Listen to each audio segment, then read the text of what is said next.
Assalamualaikum warahmatullahi wabarakatuh. Oke, Mimin akan lanjutkan cerita Lee Fugui-nya. Tanpa berlama-lama, kita lanjutkan saja ceritanya. Tapi seperti biasa, bantu dulu tekan tombol likes. Terima kasih Tuan dan Nona. Gas. Bab 833-836. Ye Sigong benar-benar mati rasa. Apa yang harus dilakukan? Apa yang harus dilakukan sekarang? Mungkinkah dia baru saja melihat Ye Siwei memperlakukannya sebagai si Feng? Namun jika dia menggelengkan kepalanya dan mengatakan tidak, maka melihat keadaan Ye Siwei saat ini, bukan tidak mungkin untuk membunuhnya. Dengan otaknya yang berjalan cepat, Ye Sigong mengumpulkan keberaniannya, berdiri dan berbisik, aku. Setelah mengatakan ini, Ye Siwei tiba-tiba membuka tangannya, bergegas mendekat dan memeluk Ye Sigong erat-erat di pelukannya. Ye Sigong bingung, padahal dia merinding di sekujur tubuhnya. Tapi dia masih berdiri di sana tanpa bergerak. Namun, setelah pelukan singkat, Ye Siwei tiba-tiba mendorong Ye Sigong menjauh, dan kemudian mengeluarkan raungan yang mengejutkan. Ah, kamu bukan si Fengku, kamu bajingan, mengapa kamu berbohong padaku? Apakah kalian? Semua orang di dunia akan menentangku. Raungan ini membuat pakaian Ye Sigong langsung basah oleh keringat gugup. Bibirnya bergetar, untuk menghindari dibunuh oleh Ye Siwei. Dia hanya bisa menekan kegelisahannya dan buru-buru meringkuk di sudut lagi. Kekuatan spiritual dalam tubuh Ye Siwei menjadi gelisah seiring dengan suasana hatinya. Dia mengertakkan gigi, tanpa pikir panjang, dia meninju dinding beton di depannya dengan keras. Ledakan, dalam kilatan petir, gelombang kejut yang kuat bertabrakan dengan dinding, dan dinding di depannya runtuh. Sampai saat itu, pengawal yang diatur oleh Ye Sigong di halaman belakang baru menyadari ada sesuatu yang tidak beres. Ketika mereka bergegas ke pintu dan melihat Ye Siwei menjadi gila di dalam ruangan, para pengawal saling memandang, dan tidak ada yang berani maju dan mati. Ye Sigong juga tahu bahwa pengawal di keluarganya ini bukan tandingan Ye Siwei. Untuk menghindari kerusakan yang tidak perlu, Ye Sigong buru-buru melambai ke pengawal yang mengelilingi pintu. Ketika para pengawal ini melihat ini, mereka bersyukur dan mundur satu demi satu. Ye Siwei tidak berhenti, masih mengayunkan tinjunya dan menyerang dinding di depannya. Ini seperti ketika dia berurusan dengan kekuatan sosial selama bertahun-tahun, dia siap melampiaskan segala ketidakpuasannya saat ini. Melihat villa megah itu akan runtuh, Ye Sigong sudah putus asa. Dia tahu bahwa dia tidak akan dipukuli sampai mati oleh Ye Siwei hari ini, tetapi juga akan dihancurkan sampai mati oleh rumahnya sendiri. Setelah menghirup udara dingin, Ye Sigong hanya menutup matanya. Tetapi pada saat ini, suara yang familiar tiba-tiba terdengar dari luar pintu. Ye Siwei, apa kamu tidak ingin tahu keberadaan si Feng? Haha, keluarlah, aku akan memberitahumu saat kamu keluar. Mendengar ini, Ye Siwei tiba-tiba berhenti, dengan tatapan tajam di matanya. Gigi bajanya terkatup, dan mulutnya terus mengeluarkan bunyi mencicit. Dia berjalan selangkah demi selangkah menuju pintu dan bertanya dengan keras, siapa kamu? Bagaimana kamu tahu di mana si Fengku berada? Li Fugui berdiri lebih dari 10 meter dari pintu seperti senjata ajaib yang turun dari langit. Adapun Ye Kang, ketika dia datang ke halaman dan melihat tampilan villa yang bobrok, dia sudah bersembunyi di samping taman di satu sisi. Ye Sigong melihat punggung Ye Siwei saat dia keluar, dan air mata mengalir di wajahnya. Begitu Ye Siwei pergi, dia akan bisa bertahan hidup. Namun, dia mengasihani Li Fugui dan memancing Ye Siwei keluar. Dengan kondisi Ye Siwei saat ini, Li Fugui pasti akan mati. Tentu, pikiran ini terlintas di benak Ye Sigong. Lagi pula, satu-satunya hal yang dia pikirkan saat ini adalah bagaimana cara bertahan hidup. Setelah Li Fugui meninggal, hal terburuk yang bisa dia lakukan adalah menghabiskan sejumlah uang untuk membangun makam berukuran kerajaan untuk anak ini. Namun, Ye Sigong segera menyadari bahwa dia salah. Melihat Ye Siwei keluar dari pintu, dia berada kurang dari 5 meter dari Li Fugui. Tidak ada yang menyangka Li Fugui akan menjadi orang pertama yang bergerak, terbang maju seperti hantu, ke sisi kiri Ye Siwei. Sebelum Ye Siwei, seorang master yang baru saja mencapai tahap awal Ming Jin, dapat bereaksi, Li Fugui membalikkan tangan kirinya menjadi telapak tangan dan memukul leher Ye Siwei dengan pukulan tajam. Saat Ye Siwei tiba-tiba jatuh ke tanah, semua orang yang hadir mati rasa. Seorang master di tahap awal Ming Jin dijatuhkan ke tanah oleh Li Fugui hanya dengan satu gerakan. Betapa menakutkannya ini. Ye Sigong terkejut, tapi juga membenarkan pikirannya. Anak Li Fugui ini kemungkinan besar adalah keturunan dari keluarga besar di ibu kota. Dia bisa dengan mudah memberikan harta seperti cairan induk Black Spirit kepada orang lain, dan bahkan Ye Siwei pun bisa dengan mudah mengambilnya. Bagaimana hal ini bisa terjadi pada orang biasa? Ye Kang berdiri di sana dengan pandangan kosong. Li Fugui sangat banyak akal, tapi itu sudah membuatnya merasa sedikit panik. Sekarang dia melihat Li Fugui mengalahkan Ye Siwei dengan menjentikkan jarinya, dia merasa lebih tertekan. Setelah menjilat bibirnya yang kering, Ye Kang buru-buru mendatangi Li Fugui. Dia menundukkan kepalanya dan melirik ke arah Ye Siwei yang terbaring tak sadarkan diri di tanah. Lalu dia mengangkat kepalanya, melebarkan matanya, dan bertanya pada Li Fugui dengan tidak percaya, "Saudaraku, kamu masih membiarkanku? Jangan biarkan orang hidup lagi. Aku akan pergi. Paman kelimaku adalah salah satu dari sedikit prajurit kuno di keluarga Ye kita, dan dia adalah master di tahap akhir Dark Jin sebelumnya, dan dia hanya satu langkah lagi untuk mencapai tahap awal Ming Jin." Begitu dia selesai berbicara, Ye Sigong, yang juga terkejut, keluar. Dia berkata kepada Ye Kang dengan nada yang tampak serius, "Xiao Kang, paman kelimamu telah menembus tahap akhir Dark Jin dan mencapai tahap awal Ming Jin." Ye Kang sangat terkejut hingga rahangnya hampir terjatuh. Mulutnya setengah terbuka dan dia tidak bisa mengucapkan sepatah kata pun. Adapun Li Fugui, tapi dia berkata kepada Ye Kang dan Ye Sigong dengan tenang, "Jangan melihatnya, cari tempat yang aman, dan mari kita diskusikan perlahan." Untungnya, tidak banyak barang berharga lainnya di halaman villa Ye Sigong, tapi di sana banyak rumah. Segera, Ye Sigong meminta pengawalnya untuk membersihkan villa, dan mereka bertiga membawa Ye Siwei ke rumah lain di halaman belakang.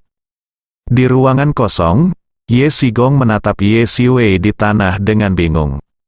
Li Fugui bersandar di kursi dan bertanya pada Ye Sigong, "Aku tidak memberitahumu, bagaimana kamu bisa begitu ceroboh dalam melakukan sesuatu? Aku memberimu cairan induk Black Spirit, tapi kamu tidak bisa membiarkan orang lain menemukannya." Menghadapi mengikuti keluhan Li Fugui, Ye Sigong menggosok pelipisnya dengan bingung dan berkata, "Saya tidak ingin orang lain mengetahuinya, tetapi masalahnya adalah di keluarga Ye kami, sulit untuk menjaga hal-hal seperti itu." Tetap kedap udara, Ye Sigong terus menghela nafas. Li Fugui tersenyum masam, melambaikan tangannya dan berkata, "Oke, jangan rasakan tekanan psikologis apapun, tunggu saja. Setelah dia bangun, saya akan menemukan cara untuk menyelesaikan masalah ini." Begitu dia selesai berbicara, Ye Kang penuh emosi. Dia bertanya dengan gelisah, "Saudaraku, apakah kamu berencana membunuhnya?" Li Fugui bertanya, "Sepertinya tidak bisa dimengerti. Bunuh dia? Bagaimana kamu tahu bahwa aku akan membunuhnya?" Ye Kang menjilat-menjilati bibirnya yang kering. Dia berbisik, "Tapi ini satu-satunya solusi untuk masalah ini sekarang." Li Fugui terdiam beberapa saat. Saat ini, Ye Sigong berkata dengan cepat dari samping, "Tidak, kita tidak boleh membunuhnya. Saya yakin masalah hari ini akan segera menyebar ke telinga orang lain. Jika orang tua itu menyelidikinya, kita semua akan tamat." Li Fugui sangat yakin dengan kedua orang ini. Dia benar-benar tidak mengerti bagaimana kedua orang ini menilai bahwa dia akan membunuh Ye Siwei. Apakah hanya karena dia terlalu kuat? Tapi coba pikirkan, ini tidak mungkin. Tidak peduli seberapa kuatnya dia tidak akan melakukan hal bodoh seperti itu. Ye Kang dan Ye Sigong berangsur-angsur menjadi tenang saat mereka melihat Li Fugui tersenyum pahit. Ye Sigong tampak tak berdaya dan bertanya, "Adik, jika kamu punya ide, segera beritahu kami. Jika kamu begitu diam, apakah kamu akan membiarkan kami hidup?" Li Fugui berkata sambil tersenyum, "Kamu tidak hidup sekarang. Apakah kamu baik-baik saja?" Ye Sigong terdiam beberapa saat. Ye Kang sedikit mengernyit dan berkata, "Saudaraku, jangan katakan apa-apa lagi, katakan saja padaku apa yang harus dilakukan selanjutnya." Li Fugui menutup matanya sedikit dan berkata dengan keras, "Tunggu." Ye Sigong bertanya, "Apakah tidak akan terjadi apa-apa?" Li Fugui berkata dengan serius, "Jangan khawatir, tidak akan terjadi apa-apa." Dengan kata-kata Li Fugui, Ye Sigong dan Ye Kang saling berpandangan, dan pada akhirnya mereka hanya bisa memilih untuk duduk di sini dan menunggu dengan tenang bersama Li Fugui. Faktanya, Li Fugui sedang tidak merasa nyaman sekarang. Jika keluarga Zheng dan Lin dapat menemukan Si Feng dari kota Jiangnan malam ini, tidak akan ada yang perlu dikatakan dan masalah ini pasti akan diselesaikan dengan lancar. Namun sebaliknya, jika Si Feng tidak dapat ditemukan, lalu apa yang akan dia lakukan? Mungkinkah memberi Ye Siwei lebih banyak cairan induk Black Spirit sebagai syaratnya? Di permukaan, dia memejamkan mata dan tampak seolah-olah tidak terjadi apa-apa. "Sebenarnya saya cukup panik, waktu berlalu setiap detik. Melihat Ye Siwei yang masih pingsan di depan mereka, Ye Sigong dan Ye Kang hidup seperti setahun. Hingga dini hari, perut ikan berwarna putih tampak di langit timur." Ponsel Li Fugui tiba-tiba berdering. Li Fugui, yang sepertinya sedang tidur nyenyak, tiba-tiba membuka matanya dan buru-buru menghubungkan telepon. "Apakah Anda menemukannya?" Zheng Lizong terkekeh dan berkata, "Tuan Li, orang itu telah ditemukan. Haruskah saya mengirim seseorang untuk mengantarkan itu untukmu sekarang?" Li Fugui akhirnya menarik napas lega. Dia berkata terus terang, "Kirimkan, dan beritahu Ziwen untuk berhenti mencarinya." Zheng Lizong tersenyum cepat dan berkata, "Saya akan segera mengatakannya. Omong-omong, Tuan Li, mengapa Anda mencari orang seperti itu?" Li Fugui tidak ada jawaban, tapi dia berkata dengan dingin, "Jangan tanya apa yang tidak boleh kamu tanyakan. Kirim orang itu ke alun-alun jalan utara kota Jiangnan, dan saya akan meminta seseorang menjemputnya." Zheng Lizong mengangguk setuju. Setelah menutup telepon, sebelum Li Fugui berbicara, Ye Kang buru-buru bertanya, "Saudaraku, siapa yang kamu temukan?" Li Fugui tersenyum dan berkata, "Pergi ke tempat yang baru saja saya sebutkan dan bawa dia ke sini." Ye Kang bingung, air, tapi dia tidak berani melanggar pengaturan Li Fugui. Bagaimanapun, mereka sekarang adalah belalang di tali. Tidak peduli siapa di antara orang-orang ini yang mendapat masalah sekarang, yang lain akan mati tanpa tempat untuk dikuburkan. Setelah Ye Kang pergi, Li Fugui mendatangi Ye Siwei yang tidak sadarkan diri sambil tersenyum. Di bawah tatapan Ye Sigong, Li Fugui mengulurkan tangannya dan mulai memijat titik akupuntur yang relevan di tubuh Ye Siwei. Hanya beberapa detik kemudian, Ye Siwei, yang awalnya tidak sadarkan diri, tiba-tiba membuka matanya. Tapi setelah bangun kali ini, Ye Siwei tidak lagi segila sebelumnya. Malah dia melihat sekeliling di depannya dengan sangat tenang. Lalu berdiri, mengerutkan kening dan bertanya, "Kakak kedua, apa yang kamu lakukan padaku?" Ye Sigong benar-benar menyadari kenyataan, tapi dia tidak tahu keberuntungan macam apa yang dimiliki anak Ye Kang ini sehingga dia bisa bertemu dengan Master Top seperti Li Fugui. Pada saat ini, menghadapi pertanyaan Ye Siwei, Ye Sigong menunjukkan sedikit rasa malu di sudut mulutnya dan buru-buru menjelaskan, "Kakak kelima, kamu tiba-tiba menjadi gila setelah meminum cairan induk Black Spirit. Adik laki-laki ini datang ke sini untuk mentraktirmu." Ye Siwei menggosoknya. Dia memegang pelipisnya sendiri, dengan hati-hati mengingat semua yang baru saja terjadi.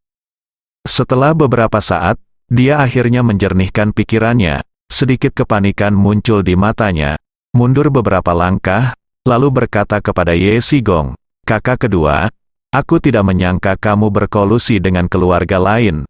Katakan padaku, konspirasi apa yang kamu punya? Ye Sigong tidak tahu harus menjawab apa, jadi dia hanya bisa fokus pada Li Fugui. Li Fugui tertawa terbahak-bahak, menatap Ye Siwei dan berkata perlahan, "Paman, bisakah kamu berhenti gugup? Jangan khawatir. Saya bukan anak dari keluarga besar, saya hanya siswa yang direkomendasikan dari Kabupaten Sangyang." Ye Siwei tidak bodoh. Setelah mendengar ini, dia berkata dengan keras, "Tidak mungkin. Ini sama sekali tidak mungkin. Jika Anda adalah siswa yang direkomendasikan, bagaimana Anda bisa mengalahkan saya? Anda tahu, sebelum Anda datang, saya telah menembus tahap akhir Dark Jin dan mencapai Ming Jin, pada ketinggian awal, belum lagi kamu. Dia adalah prajurit kuno paling kuat di keluarga Ye kita, dan aku yakin aku bisa mengalahkannya." Li Fugui tidak banyak menjelaskan, dia hanya tersenyum dan berkata, "Apakah kamu menyukai hal semacam ini, percaya atau tidak? Jika kamu tidak percaya, kamu bisa menyelidiki latar belakangku. Tentu saja, aku datang kepadamu hari ini bukan untuk berurusan denganmu, tetapi untuk membantumu." Ye Siwei mengerutkan kening menjadi karakter Sichuan, tampaknya bingung. Dia bertanya, "Bantu aku, bagaimana kamu akan membantuku?" Li Fugui membuka jendela atap dan membuat pernyataan yang jelas. Langsung memberikan syarat kepada Ye Siwei. Pertama, perlakukan saja apa yang terjadi hari ini seolah-olah tidak terjadi apa-apa. Kamu menerimanya. Botol cairan induk Black Spirit seharusnya diberikan kepadamu olehku. Kedua, mulai hari ini, kamu tanpa syarat akan mendukung Ye Kang sebagai pewaris Hai keluarga. Dengan dua syarat ini, belum lagi Ye Siwei, bahkan Ye Sigong di satu sisi merasa Li Fugui sedang berbicara omong kosong. Coba pikirkan, Ye Siwei akhirnya menemukan kesempatan bagus untuk membalas dendam pada seluruh keluarga Ye. Bagaimana dia bisa menyerah begitu saja? Dan Anda juga ingin dia membantu Ye Kang naik ke tampuk kekuasaan, bukankah ini omong kosong? Ye Siwei mencibir. Dia menatap Li Fugui dengan mata dingin. Setelah sekian lama, dia berkata, "Haha, apakah kamu punya sesuatu untuk dikatakan?" Li Fugui berdiri sambil tersenyum dan mengatakan ini sambil berjalan di tanah. "Tentu saja, saya tahu kedua kondisi ini sulit untuk Anda capai. Jadi selama Anda setuju, saya bisa membiarkan Anda menikah dengan Si Feng." Setelah kata-kata ini jatuh, seluruh dunia terdiam. Ye Sigong dan Ye Siwei sama-sama tercengang. Saya tidak tahu sudah berapa lama. Li Fugui hanya menatap Ye Siwei di depannya dan bertanya sambil tersenyum, "Bagaimana? Apakah Anda setuju atau tidak dengan dua syarat yang baru saja saya buat?" 20 tahun telah berlalu. Pemuda sebelumnya sudah memutih di pelipisnya. Jika apa yang dia impikan hampir sepanjang hidupnya bisa menjadi kenyataan, apalagi meminta Ye Siwei untuk menyetujui dua syarat ini, bahkan jika itu adalah syarat yang lebih ketat, dia akan mengangguk tanpa ragu. Baru pada saat itulah Ye Sigong tahu siapa yang diminta Li Fugui untuk dijemput Ye Kang. Tapi yang tidak bisa dia pahami adalah jika Si Feng bisa menemukannya dengan mudah, Ye Siwei seharusnya sudah menemukannya sejak lama. Ye Siwei sedang dalam tahanan rumah saat itu. 3 tahun kemudian, meskipun Ye Siwei tidak memiliki kekuasaan di keluarga Ye, dia tetap menjadi putra kesayangan ayahnya. Dalam situasi ini, dengan kekuatan di tangannya, Ye Siwei seharusnya mudah menemukan Si Feng dalam waktu singkat. Tapi kenapa, meskipun pikirannya penuh dengan pertanyaan, Ye Sigong tahu bahwa sekarang bukan waktunya untuk bertanya. Tepat ketika Ye Sigong berpikir seperti ini, Ye Siwei tiba-tiba berbicara, menatap Li Fugui dan berkata, "Adik kecil ini, dia belum datang, bagaimana kamu bisa yakin bahwa dia adalah kekasihku?" Kata-kata ini membuat orang hanya berpikir, Ye Sigong yang lega sekali lagi memiliki butiran keringat di dahinya. Ya, lebih dari 20 tahun telah berlalu. Banyak hal telah berubah dan orang-orang telah berubah. Bahkan jika penampilan Si Feng tidak banyak berubah saat itu, siapa yang dapat yakin bahwa pria yang ditemukan Li Fugui pastilah Si Feng yang memiliki hubungan baik dengan Ye Siwei saat itu? Menghadapi pertanyaan Ye Siwei, Li Fugui menunjukkan senyuman santai di wajahnya. Dia juga berjudi sekarang, saat saya menjelaskan situasinya kepada Lin Ziwen dan Zheng Lizong. Li Fugui memberitahu kedua orang itu dengan sangat jelas bahwa Si Feng memiliki hubungan khusus dengan Ye Siwei saat itu.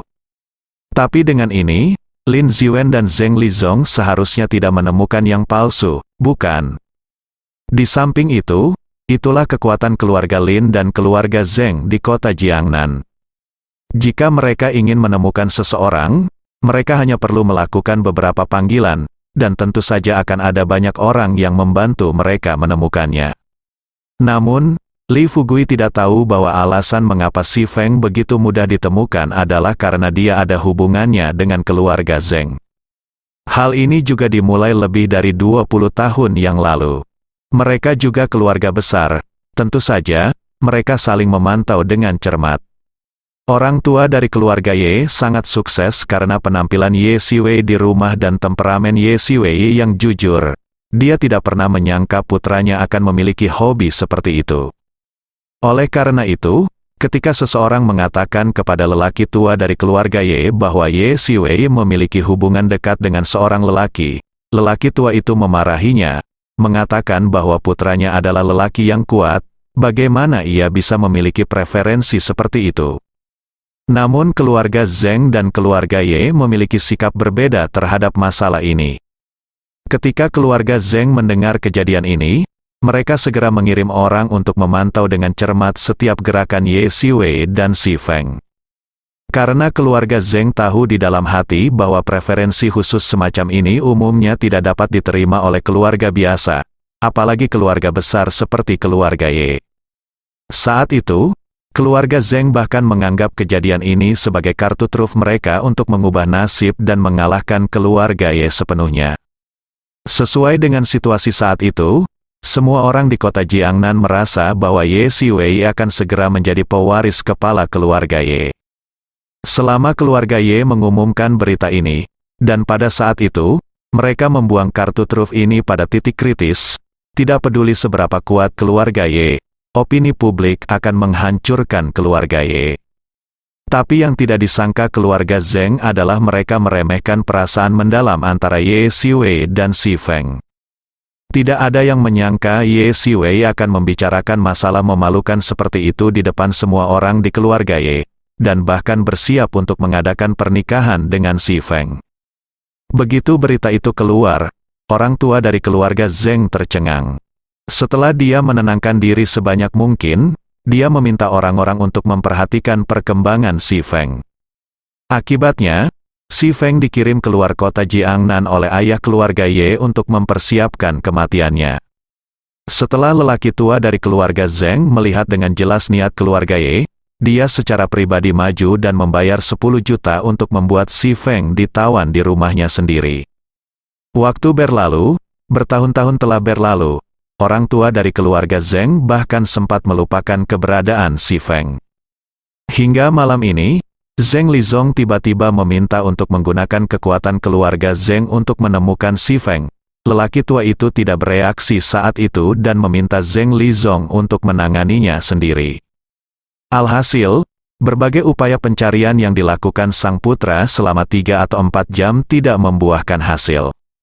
Orang tua yang sedang berbaring di tempat tidur dan terbangun di tengah malam tiba-tiba teringat apa yang terjadi 20 tahun lalu.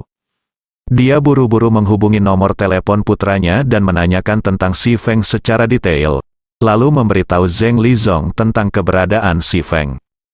Hanya saja Li Fugui belum mengetahui hal-hal tersebut.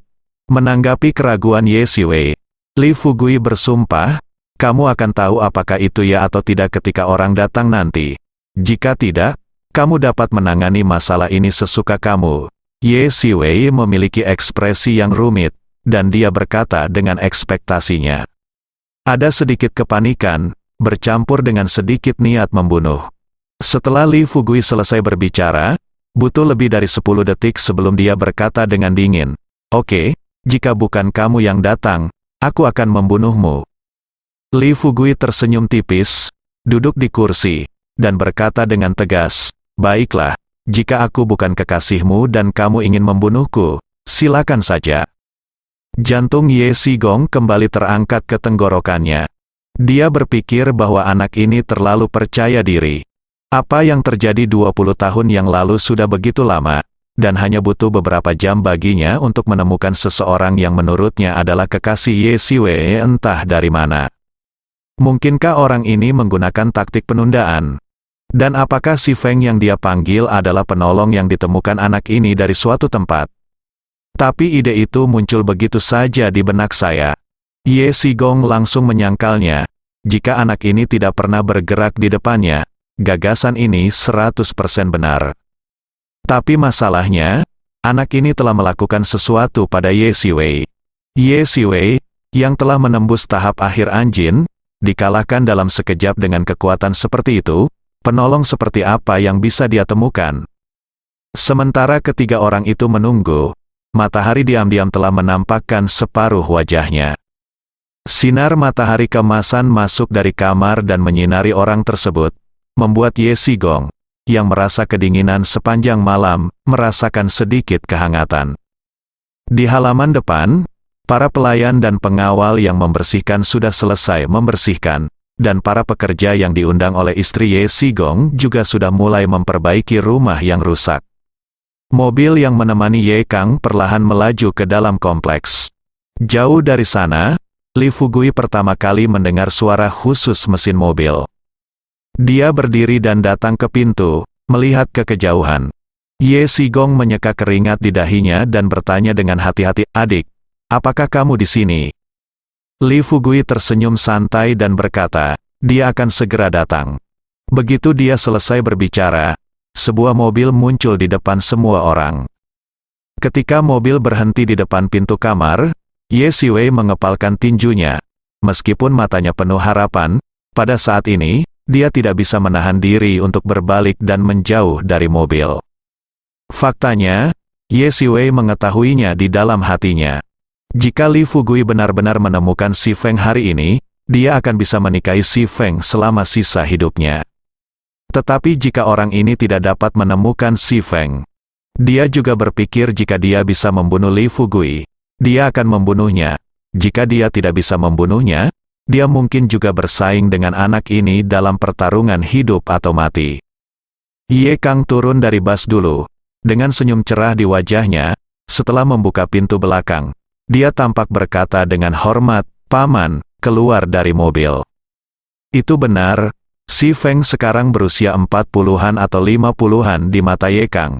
Seorang pemuda berusia 18 atau 19 tahun, bisakah dia menjadi kakak laki-laki tertua daripada menjadi paman? Li Fugui juga penasaran, pria seperti apa yang bisa membuat Ye Siwei begitu gila. Namun, saat pria itu turun dari mobil, Li Fugui juga tercengang. Meskipun pria di depannya memiliki pelipis abu-abu, wajahnya seperti pisau, kulit putih dan halus, dan mata yang tajam, apalagi Ye Siwei, bahkan dia tidak bisa menahan nafas ketika melihatnya. Betapa istimewanya itu, tampan. Si Feng mengenakan kaos biasa. Setelah keluar dari mobil, dia melihat sekilas dan melihat Ye Siwei berdiri di depan pintu dengan punggung menghadap mobil. Siwei, begitu dua kata ini diucapkan, si Feng langsung menangis. Pikiran Ye Siwei menjadi kosong. Dia melepaskan tinjunya, dan air mata terus mengalir dari matanya. Dia berbalik sedikit demi sedikit, dan ketika matanya tertuju pada si Feng, kakinya tiba-tiba melemah dan dia langsung berlutut di tanah. Si Feng tidak bisa berhenti tersedak, bergegas mendekat, dan berlutut di hadapan Ye Siwei. Keduanya terdiam, berpelukan erat, membiarkan air mata mengalir di wajah mereka. Situasi ini, Ye Sigong hanya bisa menghela nafas di sampingnya. Iya, jika lelaki tua itu mengakui hubungan keduanya, itu akan menjadi hubungan yang baik. Li Fugui akhirnya melepaskan kekhawatirannya. Dengan senyum tulus di bibirnya, dia melangkah maju dan menarik Ye Siwei dan si Feng dari tanah. Kemudian dia menatap Ye Siwei dan berkata sambil tersenyum, "Paman, aku bilang aku bisa membantumu menemukan kekasihmu. Bagaimana, sekarang aku bisa membantumu menemukannya, kan?" tidak ada kebencian di mata Ye Siwei. Sebaliknya, dia memandang Li Fugui dengan wajah bersyukur dan terisak-isak. "Adik, terima kasih banyak, kamu memintaku untuk mengatakan sesuatu." Li Fugui tersenyum dan memberi isyarat untuk semuanya untuk duduk. Kemudian berkata dengan serius kepada Ye Siwei, "Paman, ada beberapa hal yang awalnya tidak ingin aku katakan, tetapi melihat ada cinta sejati di antara kamu, aku punya pendapat kecil dan berpikir akan lebih baik untuk katakan saja." Sejarah Ye Siwei. Li Fugui memandang Ye Sigong sambil tersenyum, berpura-pura penasaran dan bertanya, "Keluarga Ye kita seharusnya punya bisnis di luar negeri, kan?" Ye Sigong mengangguk dan bertanya dengan rasa ingin tahu, "Ya, ngomong-ngomong, adikku, kenapa kamu menanyakan hal ini?" Li Fugui berkata dengan serius, "Itulah yang kupikirkan. Jika memungkinkan, aku ingin menunggu sampai situasi keluarga Ye stabil dan Ye Kang menjadi pewaris keluarga, lalu serahkan semua urusan luar negeri. Serahkan pada Paman Siwei untuk memasak. Kamu bisa melihatnya sekarang, Paman Siwei." Namun, sebelum Li Fugui selesai berbicara, Ye Siwei dengan cepat melambaikan tangannya dan berkata sambil tersenyum, "Adik, saya sudah sangat puas jika Anda mengizinkan saya bertemu Fenger hari ini. Saya tidak lagi tertarik dengan urusan bisnis. Saya hanya ingin melihat masa depan. Saya akan tinggal bersama Fenger selama separuh hidup saya dan menjadi tua bersama. Adapun Xiao Kang sebagai pewaris keluarga, saya pasti akan memberikan dukungan penuh saya. Anda dapat yakin akan hal ini. Kamu." Siwei mengatakan ini, hal itu membuat merinding beberapa orang yang hadir. Hanya, pengaturan Li Fugui tentu saja memiliki makna yang dalam. Sekarang bisnis saya berkembang selangkah demi selangkah. Setelah mencapai puncaknya di dalam negeri pasti akan berkembang di luar negeri. Jika dia bisa menempatkan beberapa orang yang dia kenal baik di luar negeri sejak dini, dia tidak akan khawatir ketika dia harus pergi ke luar negeri di masa depan. Saat ini, Ye Siwei telah mencapai tahap awal Mingjin.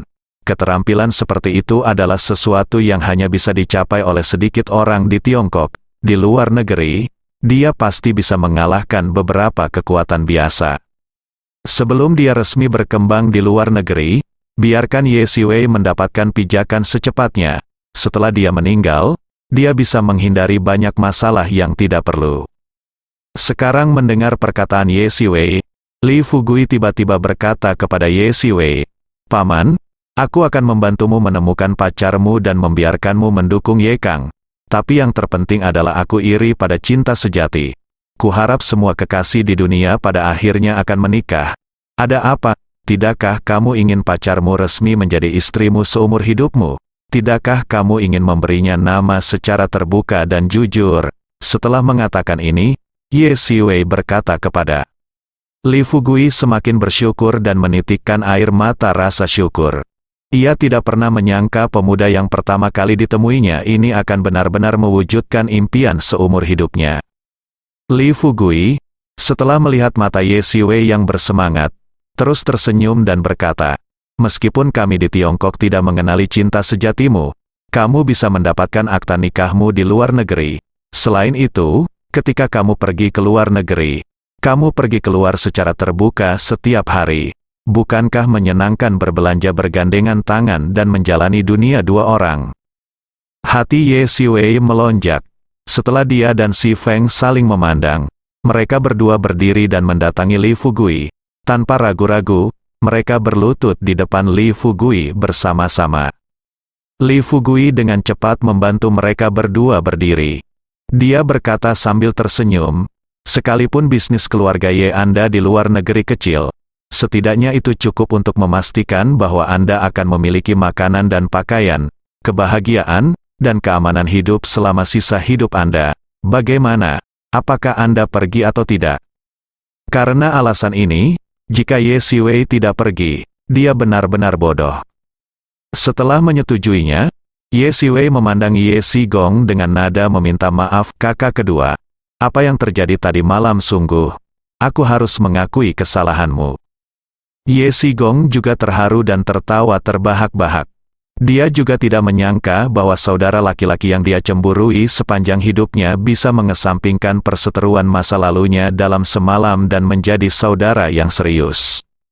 Selain bahagia, Ye Sigong melangkah maju dan memegang tangan Ye Siwei, dan bercanda sambil tersenyum, "Haha, selama kamu bisa menemukan kebahagiaan, aku akan bahagia sebagai saudara.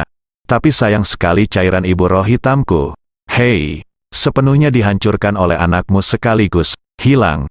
Bagaimana jika kamu meninggalkan beberapa tetes untukku?" Wajah lama Ye Siwei memerah. Ye Sigong melambaikan tangannya lagi dan berkata, "Tapi tidak apa-apa, haha, aku bisa memikirkan saudara keduamu, persaudaraan kita jauh lebih berharga dari itu.